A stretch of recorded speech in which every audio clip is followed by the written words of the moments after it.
Good afternoon and welcome to this presentation of Transit Call Centers, a frontline in customer service, a webinar being presented by Easter Seals Project Action. All participants will be in a listen-only mode. There will be several opportunities to ask questions during today's presentation. At such times, an operator will give instructions on how to ask a question. If you should need assistance during the conference, please signal an operator by pressing star then 0 on your touchtone phone. This conference is being recorded. I would now like to turn the conference over to Christian Barreco. Please go ahead. Thank you. Welcome everyone. Easter Seals Project Action is very excited to present today's session. In this webinar, we're going to be discussing the importance that a well-functioning call center has to the overall operations of a transportation system, how to ensure that information is provided in a way that is helpful to riders, including people with disabilities, and we will address some common areas of concern for those working to ensure compliance with regulations. Today, we're going to be hearing from Rick Opstelton and Christy McLaughlin, both training and technical assistance specialists here at Project Action. We'll provide a few chances for questions and discussion, and we look forward to lively interaction. I'd like to remind everyone that this session is being recorded and transcribed and will be available in text, braille, and audio CD formats following the conference upon request. Please visit the Easter Seals Project Action website at www.projectaction.org to obtain a PDF or text format copy. You can also contact us at webinars@easterseals.com to request a braille or audio CD copy. Again, that's webinars@easterseals.com. Before we get started, I just want to remind everyone that Easter Seals Project Action is a technical assistance center that strives to provide accurate information on the ADA, or the Americans with Disabilities Act. What we provide is technical assistance and not legal advice. In other words, it does not carry the force of the law. We aim to provide solutions using the ADA and occasionally other federal regulations as a baseline. Now I'll turn it over to Christy. All right, thank you, Christian, and thank you everybody for being here with us today. We're going to be talking about call centers. I wanted to quickly go over the outline for our session today so you know what to expect. And as Stephanie mentioned, we will have some time for comments and or questions. So if you have anything that you think of, just jot it down and we'll get to those as we have the ability to do so. So for our session today, we're going to talk about several different things. First, we're going to go over the general goals of a call center, sort of what you should be striving for as far as serving your customers. We're also going to be talking about regulatory requirements and any any legal requirements that call centers are required to abide by. We're going to also talk about sensitivity tips and communicating with people with different types of disabilities.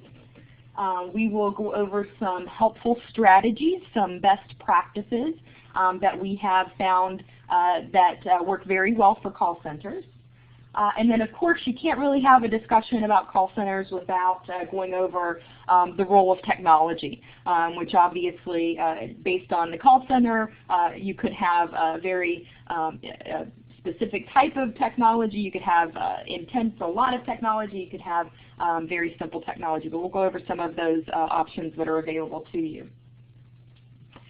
First, we want to talk about the goals of a call center, sort of what you should strive to attain. In goals, I want to go over some of the common questions that call centers do receive. This is by no means an all-inclusive list of questions, but certainly these are the most common questions that call centers will receive. The first is the I need to book a ride. You know, based on the mode of transportation that that your call center takes calls for, this could be a very big question for the call center. Any type of demand response or ADA complementary paratransit service or anything like that, they're going to get a lot of calls for scheduling rides. Second is where's my ride? So any call center that does take questions or does take calls on scheduling rides is also going to receive calls for people trying to figure out where their ride is. It might be late, it might be waiting at the wrong location, it might they may have given the wrong address when they scheduled their ride, whatever the case may be, that type of question is going to come up for call centers that schedule rides. Any call center that takes questions for a fixed route system or a fixed route rail system is going to get the "where's my bus" or "where's the train." Most often with buses, but occasionally that may happen on the non-peak hours with trains as well. So where's the bus? Are they running late? Is it off schedule? Do I not have the correct time that the bus should be here? Whatever the case may be. Also for those fixed route types of calls, you would also get "where's my bus stop" or "where's my rail stop?" And so you'll get those questions as well. And then "how do I get there?" And that could be how do you get to the bus stop, or how do you get from point A to point B. So helping provide assistance in navigating the system is also going to be a common question received by call centers. Obviously, one of the major goals for call centers is to provide very timely information. The hours that information is available to customers when they call is very important. Obviously most, if not all, I don't know of any call center that's really a 24-hour, but most call centers do have hours in which they're not open. And so having information available in a separate way or in a different way can be very important, so that information can still be provided if the call center is not operational. It's also very important that people find it easy to navigate the system, and by that I mean navigating either the phone system or whatever technology you're using to get the information that they need. So making that system as simple as possible with as few selections as possible to get the information that they need is obviously a pretty big goal of a call system or a call center. And then finally, the speed of the answer that the customer is trying to receive is very important. And we've all made those phone calls to places where you're on hold for a long time, or you're not able to get the information that you need, or you can't make the right selection to get to the right person, and it's incredibly frustrating and can leave people with a very negative impression of either the center or the agency or whatever the case may be. And certainly a goal of a call center would be to have that answer quickly, to get accurate information, which we're going to talk about next, but as quickly as you can so that people leave that experience with a very positive interaction. And as I just mentioned, the next goal of a call center is going to be to provide accurate information, which is just as important as providing timely information. And so you want your information to be correct. You want to be giving the appropriate time of a bus. So if somebody's calling saying, where's my bus, when does the next one get here, you want to make sure that you're providing accurate information. You want to provide real-time information. And so instead of just looking at a bus schedule and saying the bus is supposed to be there at 10:15, if it's possible to figure out where the bus is and see if it's on schedule, then you're providing one, more accurate information, and two, you're able to provide it in real time so that people know exactly how long they should be waiting. And then it's also incredibly important that anybody employed by the call center providing information to have a clear understanding of the system that they're providing information about. And so there could be questions about getting from point A to point B, and it's important that any scheduler or person that's providing that information know the system well enough to be able to provide that information. All right, so another goal of a call center should be to allow customers to have a positive public perception of their agency. This is relatively an easy way to give the customers a really positive experience with your agency or with the call center. It gives them a chance to interact and say, that was really great, that person was very helpful, I'm so glad that I called them, now I know exactly what's going on. And so it really is, again, relatively a simple way to have that positive interaction between the customer and the agency. It also gives the customer a feeling that they're important especially if you reach a person. I know that all of us have had that experience where we've called an agency or a company and we've either been put on hold for so long that we hang up, or we didn't actually reach a live person to begin with, and you just leave feeling incredibly unimportant. And so this is an opportunity, if you're able to reach these goals, to make the person feel important. And finally, the last bullet point on the slide, the ability to fill a role that a website cannot. There are lots of times where I go to a website to find information, and there are just sometimes some things, some pieces of information that I'm just not able to pull out of that website, and I think I just need to contact a person to be able to answer my questions. You can ask follow-up questions to a person live in a way that you can't on the website. So to have that secondary way in which to get information is really important. So now we're going to switch and talk a little bit about regulatory requirements and what is actually required of call centers. And for the most part, regulations around call centers have to do with ADA complementary paratransit. And so if your call center takes calls for ADA complementary paratransit, you definitely need to be aware of what the law requires you to do. And so hold times are very important as far as regulations for ADA complementary paratransit. And one thing I'll mention really quickly that probably should have mentioned at the beginning is there's actually a topic guide that was released by Distributors, and there's a topic guide on ADA complementary paratransit hold times, and a lot of this information is in there. It's a really great resource. If you're interested in obtaining that resource, you can always send us an email. We'll send you the link to it. You can download it online. But anyway, so the first point for regulations for hold times is that any type of operational practice that significantly limits the availability of service is considered a capacity constraint. And included within that is telephone hold times.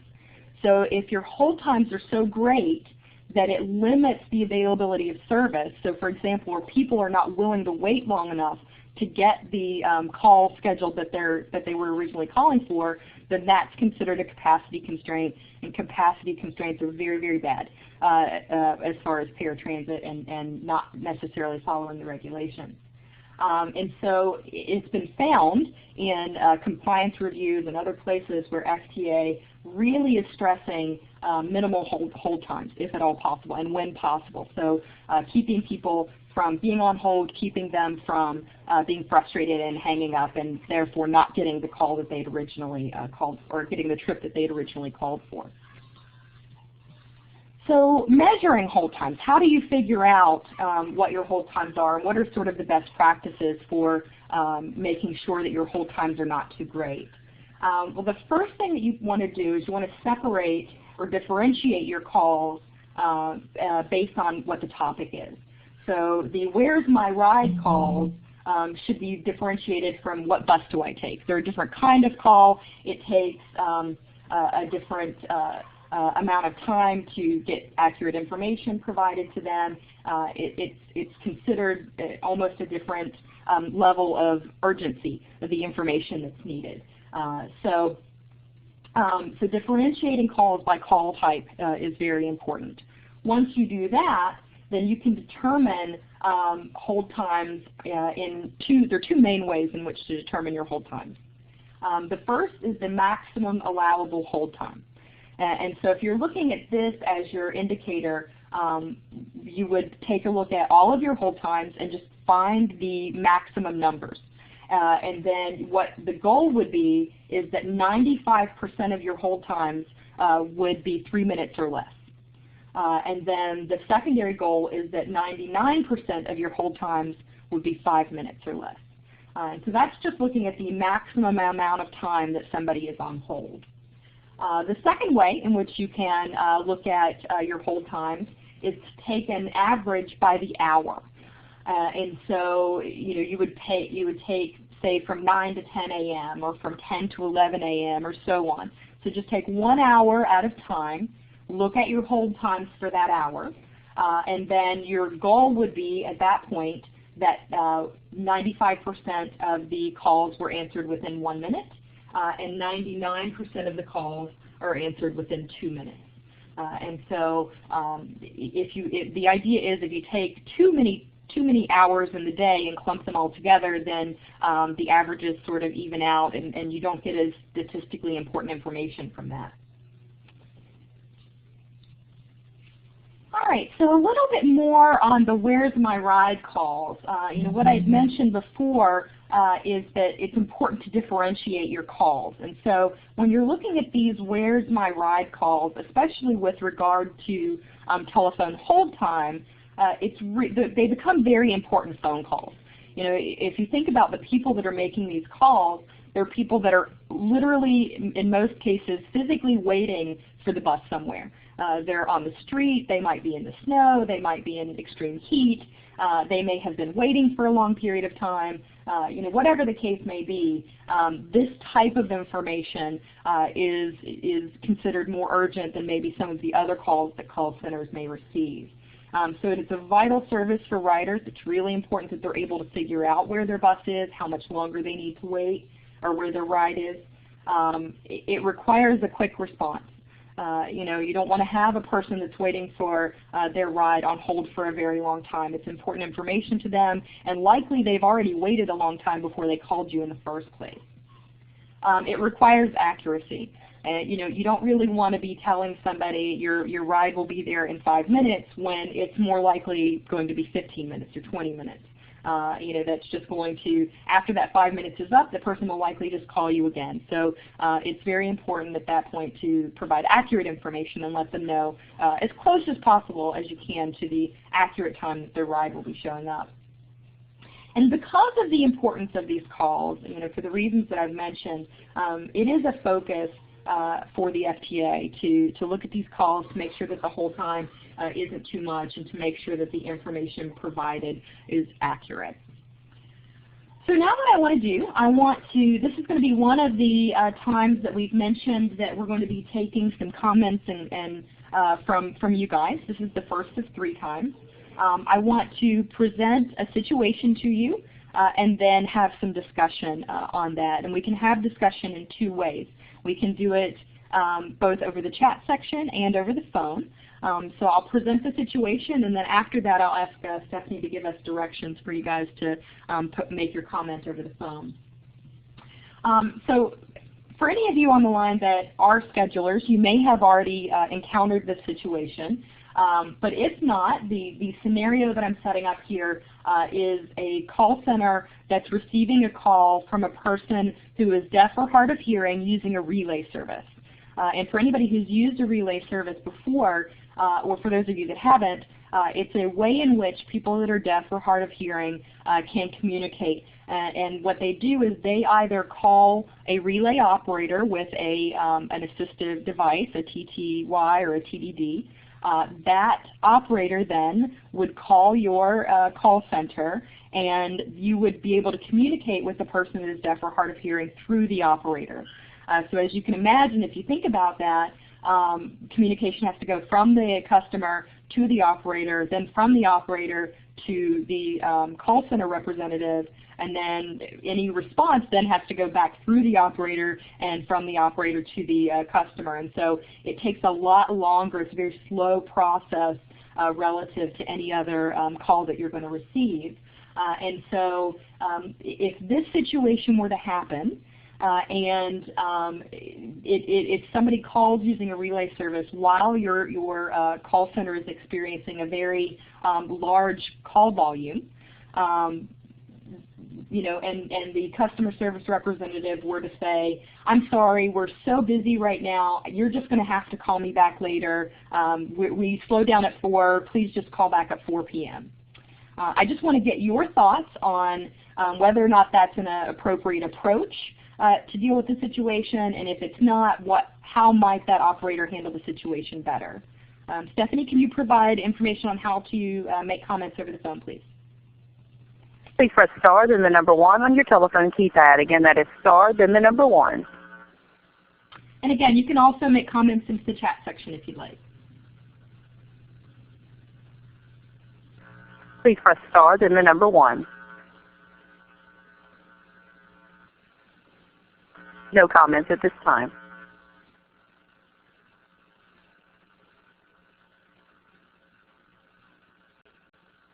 I'm just trying to wait for a second to see if there we go. Now we're getting a couple of comments on the chat section, and we've got somebody saying no, that's not appropriate, and it's absolutely not okay. All customers are just as important as the other. And thank you, Tom. It seems like a capacity constraint. It very well could be considered a capacity constraint. And we do have an audio line from Susan in Alaska. Great. Hi, Susan. Hi. Maybe this can get addressed in the technology section, but I was wondering, isn't there another type of technology that's more online that you can take out the relay operator and directly text, or there's some sort of interface that's not with an actual operator where you're texting on your phone for dealing with people that are hearing impaired? There are certainly other technologies that can be used, and I'll hold off on talking about those. I think Rick's going to have some discussion on technology. But what I will say is if a person prefers to use a relay service, or if that is their way in which to contact the call center, then the call center does need to take that call. So if somebody is calling you via a relay service, then that would be most likely their preferred method of communication, and the call center would need to take that call. Good point.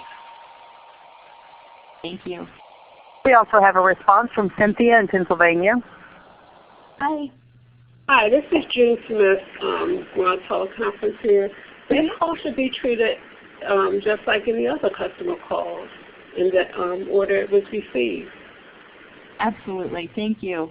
That's a really good point, and a couple of people have also made that point on the chat section that this is a call like any other, and just because it's a call that may take a little longer, it should still be taken in the same way that other calls are taken. Absolutely. Thank you so much. All right. I think that what I'll do, we've had a lot of good comments on that discussion, so what I'll do is turn it over to Rick to continue the presentation.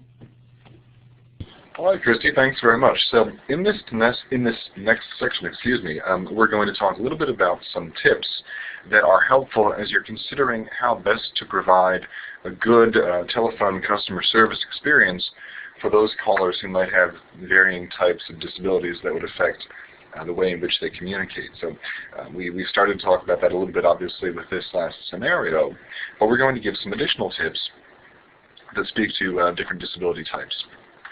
But first, I'd like to just generally say that obviously disability affects the way in which some people communicate for a variety of reasons. It's important from a customer service perspective that we simply are prepared to help any caller. And this is a point that I think you all made very well in the chat just now, that any caller is equal in terms of their right to receive the service that you provide, and we want to be able to provide that as best as we can. And part of being able to do that, providing the service as best as we can, is to be able to communicate in a way that is sensitive to the needs and the constraints that might be placed upon someone as a result of their disability. And I would also say that technology is very useful. So we talked now about TDD, but there are, of course, many technological advances that have been made in the recent past, that have allowed for easier communication for people with disabilities, like what was mentioned in terms of the ability to chat, like in an online sort of sense, and sort of do the instant message back and forth. But suffice it to say for now, that technology does in fact play a key role, and being able to utilize that to the greatest effect can improve the overall communication ability of the people who are calling to your center and trying to interact with your system. So let's speak for just a little bit about some specific disability types and interactions. So we'll speak first about telephone relay. So we had a little bit of a conversation here. Some key things as far as the etiquette, if you will, that dictates how these conversations over relay services are done. One is to speak as if you're speaking directly to the person. telephone relay operators are trained to act as if they are not there, essentially. So you would speak, don't say, tell him X, Y, Z, tell her this or that, but simply say it. For the same token, don't ask for the relay operator to maybe give you a feel for how the person on the other end of the line might be feeling. Don't ask a question like, are they very irritated? They will not only not tell you an answer, but they will report to the person on the other end of the line that you've asked the question. So you want to be aware of that kind of nature of how the system works. It is helpful, because this is a multi-party communication, to close your statements with something like "go ahead." That helps the operators indicate that you are finished saying what you were saying, and that they can pass that message on, and then take the time to wait for a reply.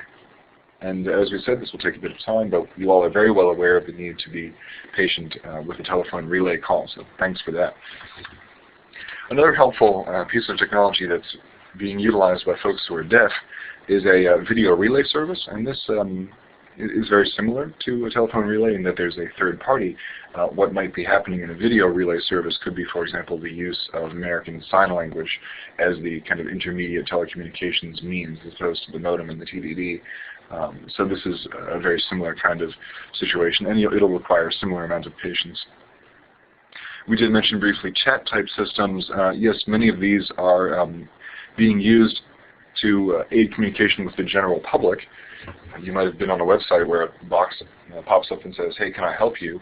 That kind of system for communication allows for someone who is deaf to communicate, type out their message, and be seen in an anonymous way as being deaf, or just as anybody else. So very helpful in that way. And of course, we've talked about TDD and TTY. I will say that this is a increasingly it's being used less in communication these days, so I think that the average number of calls being received at any one call center using such a device is likely decreasing thanks to the other available technologies, but it is imperative, I think, still that someone be aware of how to use the technology, because, as Christy noted, you have to be responsive to the preferred communication method of the customer, and so if they would prefer to communicate using that kind of device, you need to be able to provide that service in an effective way. Next, let's just talk for a brief moment about people who might have impaired speech as a result of a disability. I think here the most important factor is to maintain a level of patience, because you understand, of course, that it's a frustrating situation trying to get across a message. And if you are acting in a hurried way, if you are obviously showing some level of frustration, it can worsen the situation quite a bit. The other tip I would offer is don't feign understanding. You don't want to just try to move the conversation along by saying, oh yeah, sure, yes, I understand, yes, because that's not going to accomplish anything in the end, right? And if you are in fact having difficulty perhaps understanding someone, try to take in what they're saying, repeat back what it is that you believe has been said, and ask for some sort of verification. Oh, okay, so I understand you're looking to find the next arrival of the 16-line bus. And try to lead into the conversation in such a way that you can ensure that in fact you're receiving the message the person intends to communicate effectively. As far as people who might have cognitive disabilities, and these can come in a variety of forms. There's been lots of talk lately of people who've suffered traumatic brain injuries. Soldiers, for example, returning from recent conflicts, other neurological issues, dementia, and just the consequence of aging. MS can lead to a variety of communicative difficulties. What I would suggest here is, again, a good deal of patience. You want also to make sure that you speak in clear sentences and are able to be easily understood. Another caution I would make is adapt the complexity of your speech, so the way you talk, the wording that you use, only in response to the person that you're speaking to. So, to put it frankly, don't go for baby talk, okay? But respond only as you feel is needed to the person that you're speaking with. Another key thing would be to break down any steps or instructions into smaller pieces, into smaller steps that will help to make sure that there's understanding between you and the person that you're speaking with. Another key thing to keep in mind is that you'd want to phrase a question in a neutral way. So whatever the communication is, if there's a point at which you're asking someone to give a response or to express a preference, what have you, you don't want to lead into the answer. So don't say, okay, so you want a pickup time of 8 o'clock, right?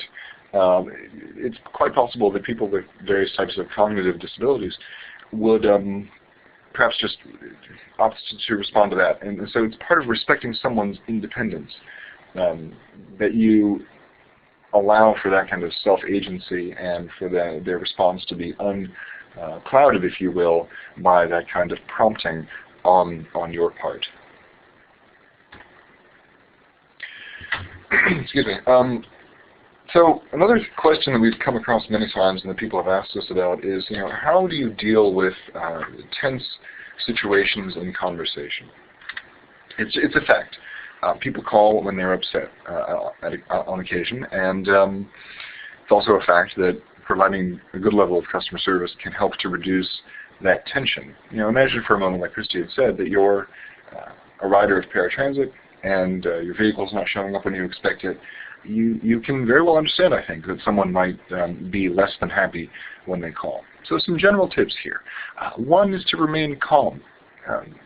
By conveying a sense of calm, you convey that on to the person calling as well. It helps, as part of doing that, to lower your voice and consequently the speed of your speech. That just gives a general feeling of a calmer interaction.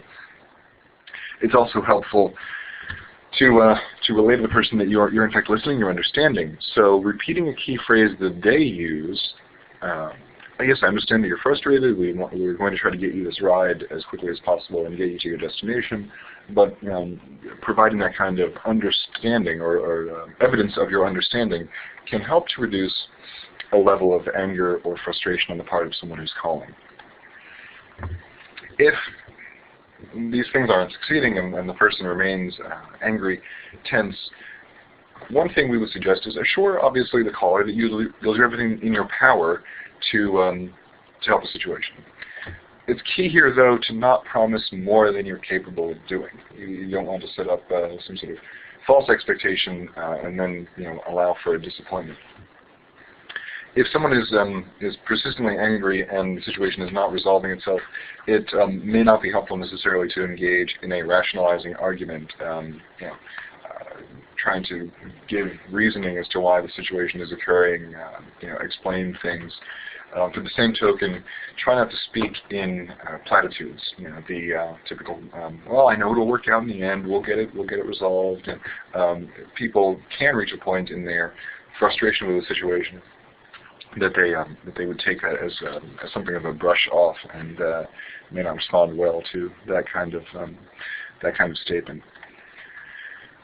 So obviously people may continue to be upset, but there is a limit. And so just a quick word on people who might become abusive. And the first and most obvious thing is you don't have to accept abuse. Okay? So a helpful way to try to turn the conversation to keep things within a reasonable bound of respectful communication is to set limits. So you might say, for example, if you stop shouting, I'll stay on the line and try to help you. What that kind of statement does is say, if you are able to give me this, to interact with me in this way, not shouting at me, I will stay on and I'll do my best to help you. It's sort of it offers a moment of give and take that can help to diffuse. And again, just to be a little bit repetitive from what I had said earlier, remain calm through the situation. That can really help to diffuse things. You don't want to escalate things from your own frustration. So those are just some general tips, interactions that you might face with people who might have various types of disabilities and those who might be a little bit upset. This portion of our conversation with folks can often engender some questions. So what we want to do here is just offer a moment. If anybody has a question that they'd like to ask about anything that we've covered thus far, please feel free to type it now into the box, or press *1 on your phone, and you'll be able to ask the question over the telephone as well. So if you'll take a moment and do that. If anybody has any questions, please feel free to offer them up at this point. And I believe that we might have had one asked over the chat box. Is it possible that we might have that read?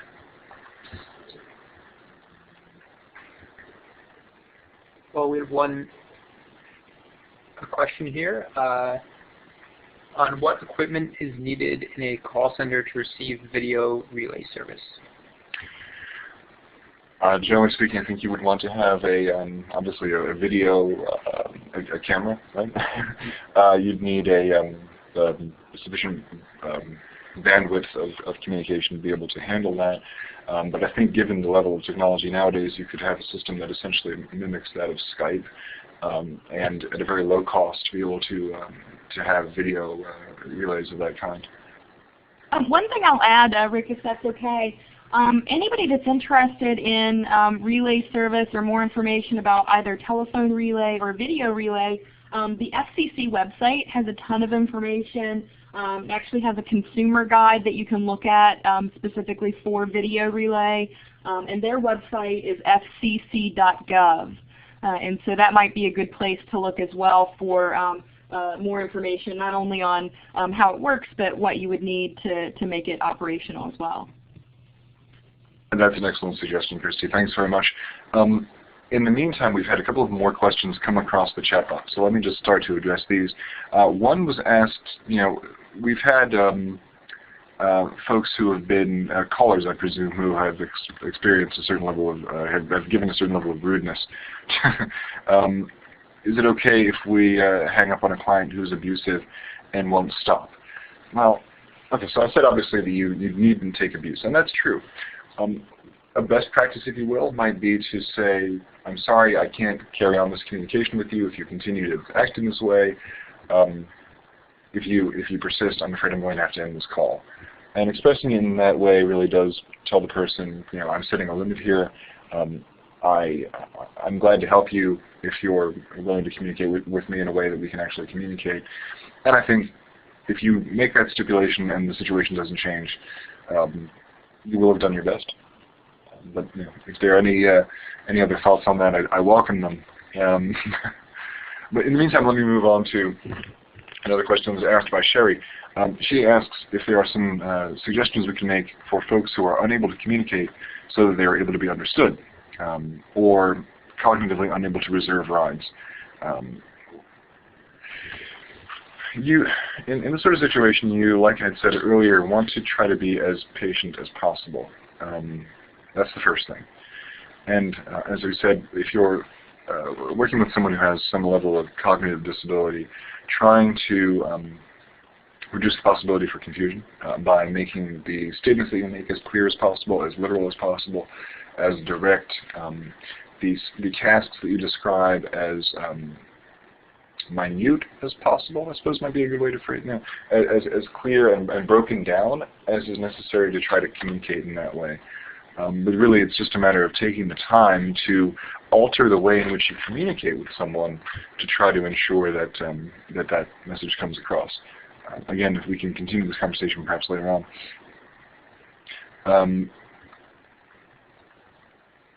Very good. I think that we have a couple of more, let's see. I'm not seeing that many more in the way of questions. Am I missing any that you think we should carry on here, guys, or shall we move forward?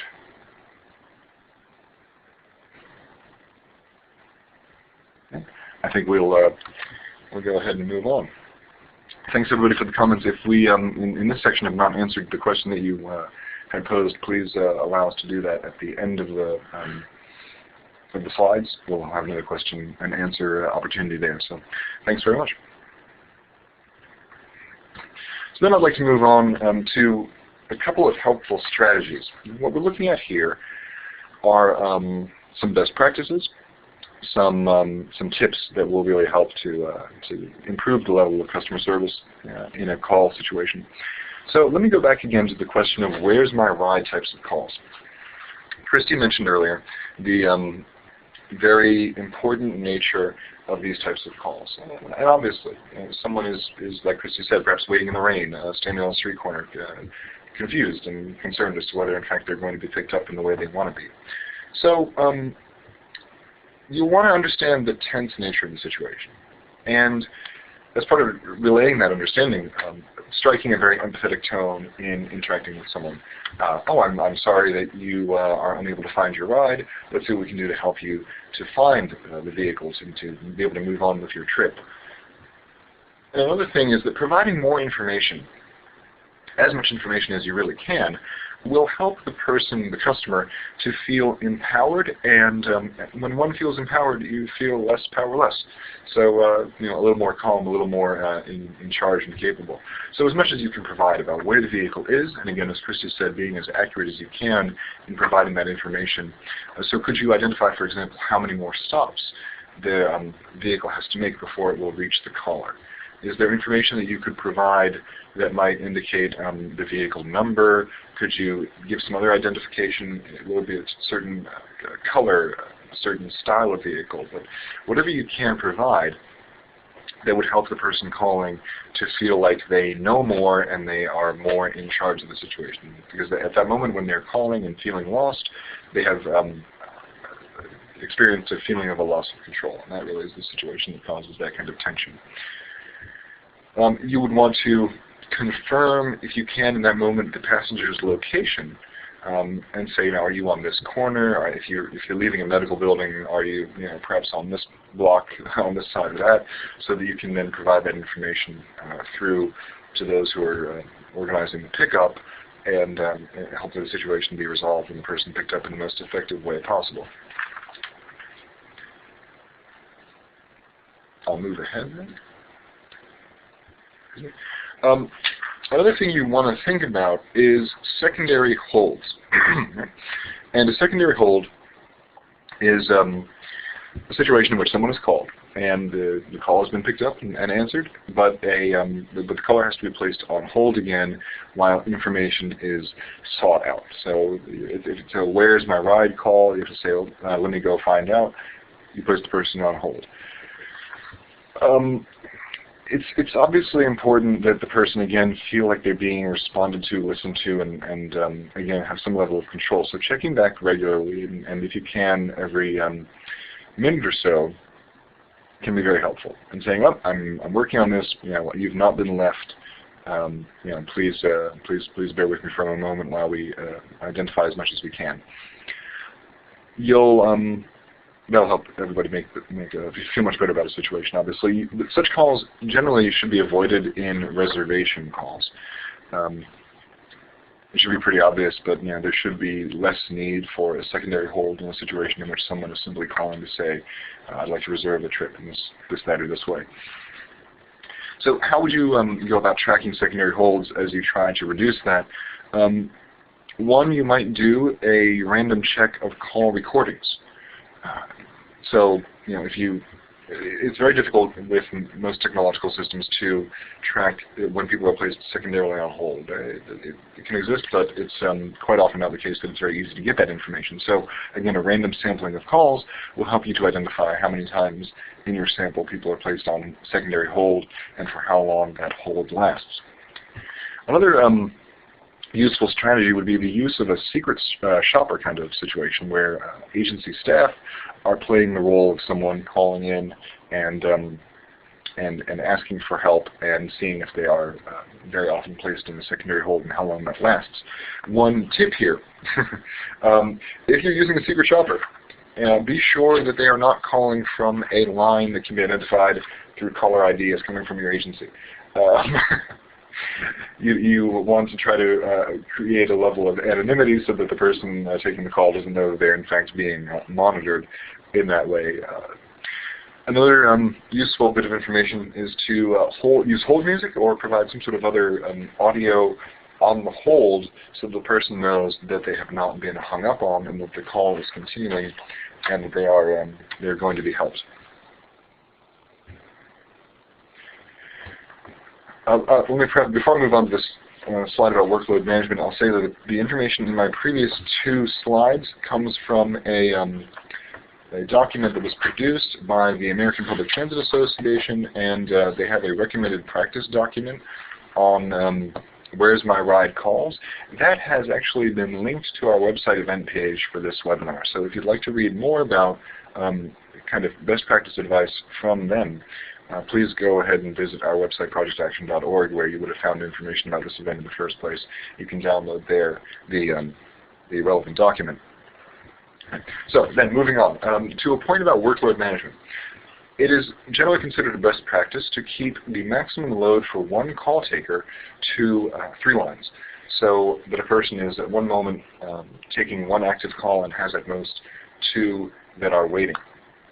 It's also generally considered useful to avoid, if you can, the use of voicemail. Part of the problem here is that it can be difficult to ensure that calls are responded to when they are in a voicemail backlog. So other means, we'll talk about some other means that can be used to provide information when calls are not able to be taken, can help to reduce that possibility of losing customers as a result of voicemail.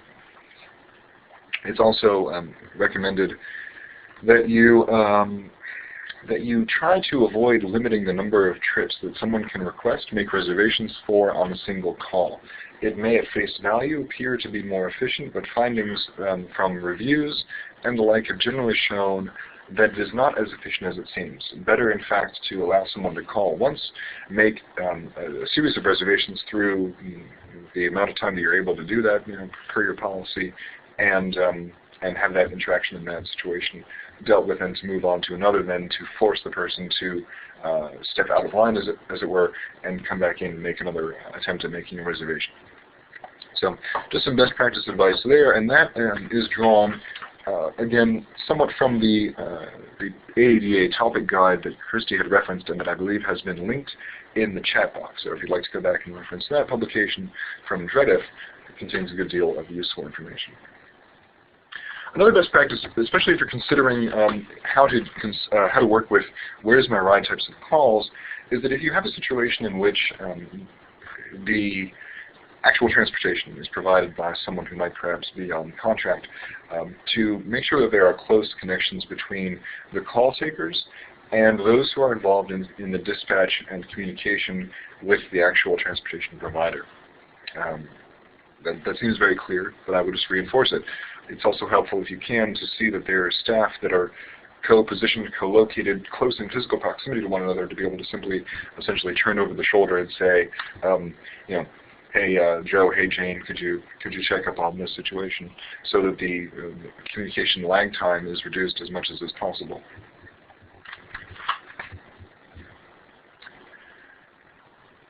Another thing you would want to be concerned about, and that has been looked at from a regulatory, from a compliance standpoint, is call abandonment. So call abandonment is essentially when someone has given up on a call out of frustration, lack of patience, what have you. It can be seen as a sign of trouble, that your hold times are too long, that people are confused. So I would go back to a previous bit of advice, excuse me, that says, play information over hold, play music, to provide some indication to those that are calling that they are in fact still being helped, and they have not been lost, so that they won't hang up themselves. Another good piece of advice, and one that has been mentioned in a couple of FTA reviews, is don't drop waiting calls at closing time. So let's say that your call center ceases operation at 8 p.m. If someone has called in 5 minutes before 8 and is on hold, don't drop them at the strike of 8 o'clock. That essentially then becomes sort of a forced call abandonment, and is not a situation that would be looked very well upon, and pretty clearly would create a negative impression for those who are calling. So with that couple of helpful tips, let's now talk about technology. We've mentioned that technology is, of course, a very important part of the call center operating process. It's very helpful in many ways. But let's talk about a few ways in which that can be extremely helpful. And actually, as I'm saying this, I'm looking over at the chat box, and I'm seeing that there's some conversation about email reservations. That's fascinating. I'd actually like to learn more about that from those who are involved in it. But let's just talk first about some other bits of technology. First, automatic call distributors. Now, these are the technologies that essentially allow for the phone line to be essentially funneled to distribute calls to the various call takers in such a way that is most efficient, that can disperse information calls as quickly as possible. Also very helpful in ensuring the ability to measure maximum hold times. So as Christy mentioned, the maximum allowable hold time method of measuring hold times that you're experiencing is very much facilitated by having technology of this kind. Another helpful aspect of such technology is the ability to have backup call takers. So if you have a moment where call volume is extremely high, and people are becoming overwhelmed, someone in a scenario like we discussed, using a call distribution system that, for example, would know that the call volume has reached a certain critical level might then bring on a second line of call takers.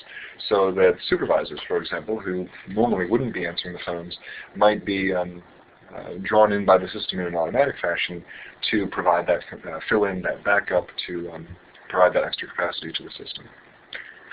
The technology is also very helpful in being able to display, for example, a scoreboard. I'm going to give a little bit of props, if you will, to WMATA. I had the opportunity a couple of years ago to visit their call center operation, and they had a very cool scoreboard on the wall. And this showed the queue of calls that were in line, and it showed how long they had been waiting on hold, and the number of call takers that were currently in the system able to receive calls. And having that kind of technology allows that information to be readily available and visible to everyone in the operation, to know that, okay, we're doing well, these holds are relatively short, no one has been on the phone for very long, our capacity at this point is matching the demand for the system very well, and being able to do that will provide a lot of empowerment, essentially, to the call center operation management and the takers as well, to know that they're doing well. So it's a good pat on the back, but it's also a good managerial system to be able to see in greater detail what's happening on the phone lines.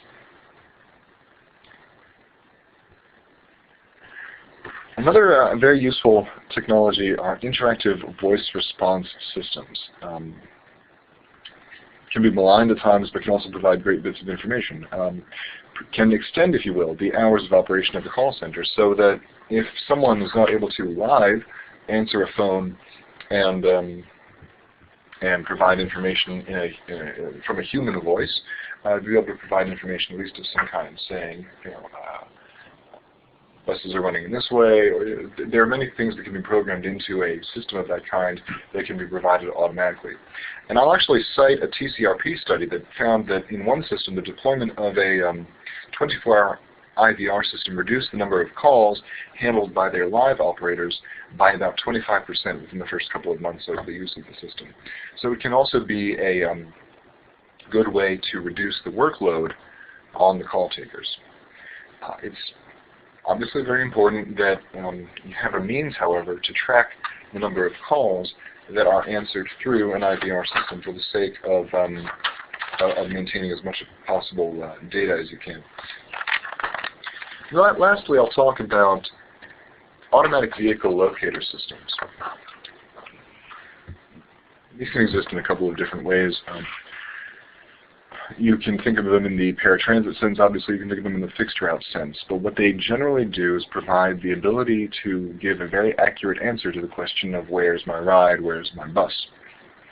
If you are able to link an automatic vehicle locator system to an IVR, for example, you can then indeed extend the hours of readily available information, so that people are able to know when there's not necessarily someone, a human, to take a call that their ride is approaching. as is fairly obvious, this can help relieve many of the "where's my ride" calls from the workload of the human call takers. It is also very helpful if you can configure a system that allows call outs.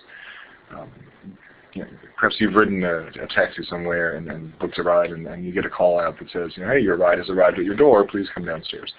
That kind of system, especially if implemented in impaired transit, can help to ensure that riders are able to meet their vehicles at the appropriate time and ensure really the best level of service. You can similarly find many a system where that information is linked to a website, such that, again, it's readily available to folks. If they have mobile devices that are web-enabled, they can receive that information in a helpful on-the-road kind of way. And text message alerts that do something very similar provide, obviously, a similar benefit, but readily available information and knowledge about where the ride is. Because really, that's a lot of what people are concerned about when riding public transportation, is reducing that level of uncertainty about when their ride is coming. And knowing that, in fact, they're going to get where they want to go. So that really concludes our prepared remarks. What I'd like to do now is allow for some further questions and some discussion. Well, let's go ahead and look at the questions, shall we? Sure. We did get a few questions in advance of the presentation, so I just wanted to give Rick a couple of those. So here's one. Is there anyone looking at the high rate of cell phone users in relation to the abandoned call rate? When the call is answered in under 1 minute, how can we be at all accountable for the increase in the abandoned call rate when cell phone callers won't hold at all? Okay. Well, that's a very good question. It's one that might require a bit of thought. But I would say first that the question of whether you have an unusually high amount of abandoned calls is going to be looked at less episodically and more systematically. So are you experiencing, is there a practice, is there something in place in your system that is causing there to be a great number of calls? I'm not sure that the existence of cell phones and the fact that people are calling in and perhaps losing their reception, what have you, is going to cause a great dent in that. But you want to make sure that when you look at the system overall, you're not experiencing an unusually high number. And before we move on to the next prepared question, I do want to respect those who had sent their questions in advance. Let me just ask again, if you have questions that you'd like to ask us at this point, please put them into the chat box. And if you want to ask a question over the phone, press *1. We'll be glad to take those. And we'll allow that queue to build while we continue to work through some of the questions we've received in advance. So, have we any more? Sure. Here's another one. Are nights and weekends included in the abandoned call rate stats when only ETAs are given and cancellations taken? Well, really an abandoned call is an abandoned call. So if someone has not been able to receive the information that they want to receive in a time that has felt appropriate to them and that they therefore hang up, it's going to be essentially counted the same. So I would just, again, look at those in a general systematic sense and say, are we losing people in a consistent fashion? Whatever the nature of the call, whatever the situation, whatever the time, an abandoned call is an abandoned call. Okay. Let's see. Go ahead, Kristen. Well, we are starting to get some on the chat. Let me just ask one more prepared question, and then we can turn over to the chat. We have a blended call center. Our customer service representatives take fixed route customer service calls as well as calls for paratransit customer service and trip reservation, not where's my ride. How common is this practice? And if you're aware of other transit systems who do it, we'd like to get their names to get comparable performance data. Well, I think many systems have a blended staff in that way. I think unless you are among the largest of the transportation agencies in this country, you're likely to have that kind of situation. So it's not at all unusual, to answer the first part of that question. To answer the second part, are there anybody in particular that you would suggest getting in touch with to compare numbers with? Go ahead and reach out to us. Send us an email at webinars@easterseals.com. We'd be glad to work with you to find someone with a comparable situation. But I would again go back to my first statement that it's not uncommon as far as the situation. And so a neighboring town, a neighboring city is very likely to have a similar setup as yours. You might want to just make a quick friendly phone call, but we'll be glad otherwise to help make such connections if you'd like to send us an email at webinars@easterseals.com. With that, I think that we can turn to the phone or chat box. I'll remind everybody again, if you have a question over the phone, the number to press is *1, and otherwise we'll go for the chat box. Are there any questions in the chat box?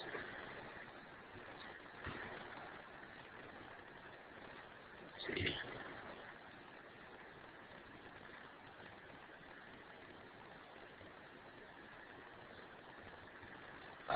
There's one question here. You said to avoid using voicemail. What do you suggest smaller paratransit services like mine do when people call in and we cannot answer? Due to other callers or the office being closed? The concern with voicemail is the possibility of losing calls, of there being such a backlog that they're not responded to. If your system is so small and has such a low volume that that's an unlikely scenario, then I would temper my caution and say that if that's the system that works for you, go ahead. What you really want to avoid is that people are not being responded to when they make a call. If you have the ability to let someone be on hold, if it's really a question where you're dealing with another person and that call won't take all that much time, having someone be on hold and again using some sort of hold music or some indication that you're still on the line would be very helpful as well. Any others? Actually, I have one here if I might cut in and ask a question that Sherry asked. Sherry's asking, should we consider a phone tree that directs types of calls by priority or have all calls dumped into the call center where we are fully staffed? I would go back to what we had said earlier about the importance, not only to the customer, but as has been reviewed in reviews, sorry to be redundant, about call center calls that are seeking information about where someone's ride is, the where's my ride call. I think it would be beneficial to an overall customer service effort to see that those calls are given some level of priority because of those factors. But I'll ask my colleagues here around the table, or Christy, if you are there any further comments to that point of prioritization? I think it's hard to say in general it would be better to do it one way versus the other because every call center is taking a different set of calls based on what modes of transportation they're taking calls for, and the size of the systems obviously have a lot to do with it. Call volume has a lot to do with it. I certainly think that sitting down and thinking the pros and cons of both methods and whether or not one would meet your needs better than another is certainly a good strategy to use. But I just think it's hard to say in general all systems should be set up one way or the other. Thanks, Christy. That's some very good additional information. And it's true, you have to be responsive, obviously, to the system that you have in place, and just try to respond as best you can to those who are calling into your system. Are there any other questions? Again, I'll remind you if there is a question you'd like to ask on the phone, to press star, then 1. Sherry, in the meantime, has suggested that a phone tree might be a barrier to people who get confused. Yes, there is, again, that balancing act. We've all experienced the poorly designed system that has you going around in circles, pressing 1, 3, and 4, whatever the case is.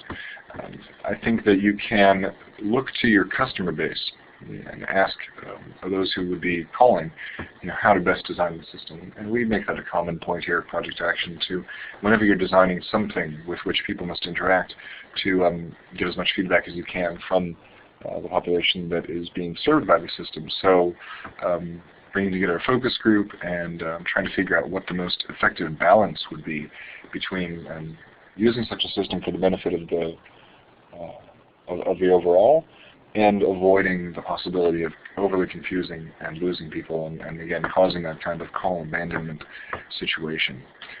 So just a quick bit of advice there. Thank you for raising the question, Sherry.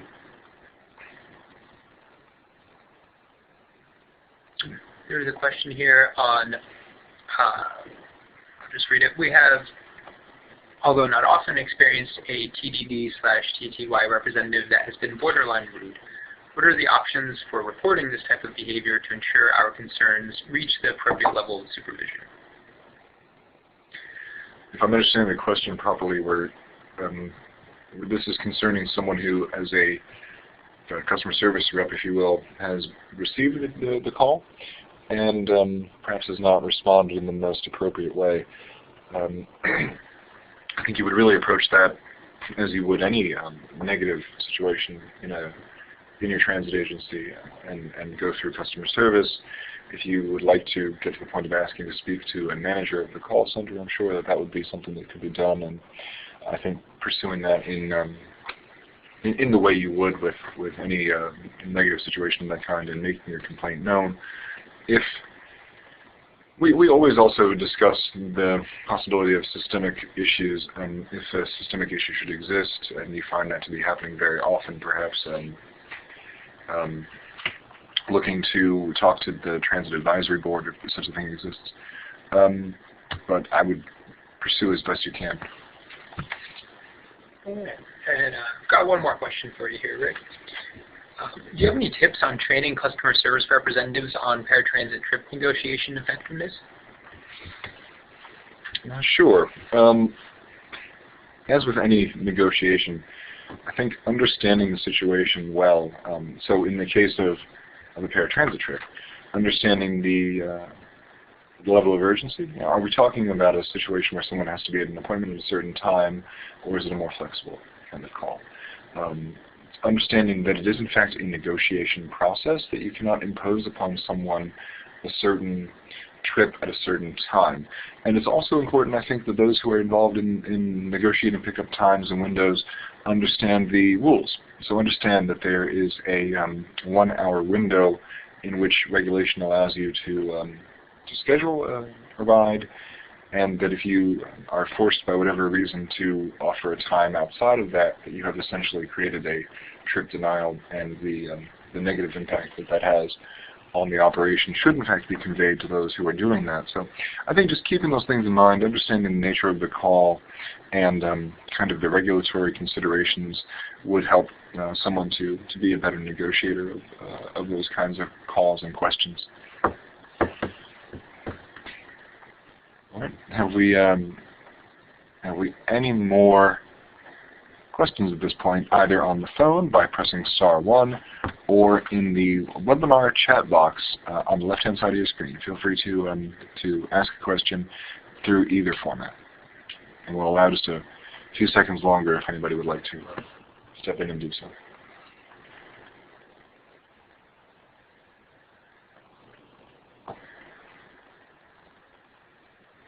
I see there are people typing, which is the only reason why I'm allowing just a little bit of time here. Thanks to the wonder of technology, I can see that people are typing.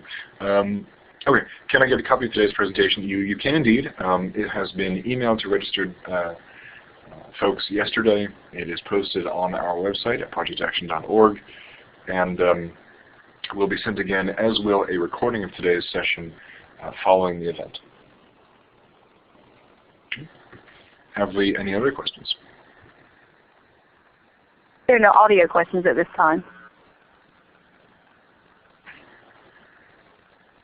Okay. Very good. In that case, I think that we can go ahead and close, unless anybody would like to cut in with the last moment, but please. All right. Well, thank you, Rick and Christy, for that excellent presentation, and also for all those questions you answered. It was really informative. We've used up most of our time. We still have a little bit if anyone wants to jump in and ask a question, but otherwise I'll start wrapping things up here. Thank you again, and on behalf of Easter Seals Project Action, we'd like to thank everyone who is on this call, as well as our friends over at Better World and Blackboard Collaborate. If you are interested in obtaining a text or PDF transcript of the program, please go to our website at www.projectaction.org in about 30 days. If you would like the transcript in Braille or audio CD formats, please make that request to webinars@easterseals.com and provide us with your postal address. Again, that email address is webinars@easterseals.com. There's also going to be a recording of the webinar portion made available in the future, and you can go ahead and contact us at that email address for access instructions.